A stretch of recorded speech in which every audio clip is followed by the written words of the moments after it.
titanium audio na talaga namang mapapawaw kayo. Ito yung 2.1 CH multimedia soundbar with subwoofer. So, itong soundbar na to guys, it's Bluetooth compatible. Pwede nyo i-connect din yung USB nyo to play music. Pero, since soundbar siya that comes with the subwoofer, kailangan nyo talaga itong i-connect sa mga TV ninyo.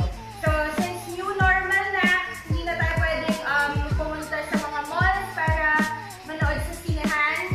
Pag meron kayo dito guys, product na to, nako, I guarantee you na kayo na ang nagdala ng sinehan sa mga bahay ninyo.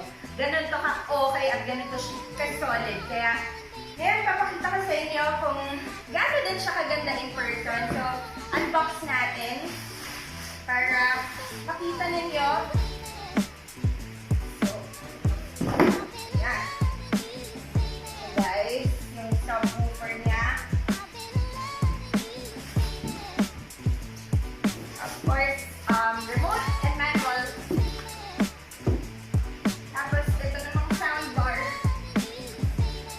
Siyempre ngayong nagkaroon ng COVID, lahat talaga tayo in-encourage to stay at home. Tapos, siyempre may mga social activities na hindi na natin magawa dahil bawal na lumabas at may social distancing. So,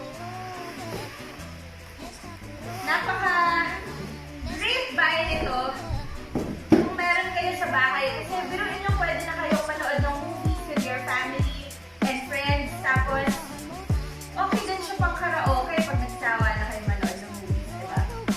So, ito yung soundbar, guys. So, guys, very light siya.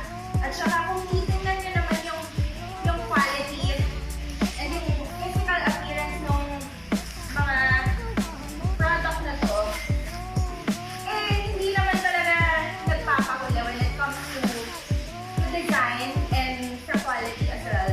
So, ito yung soundbar, guys. Again, Bluetooth compatible ito.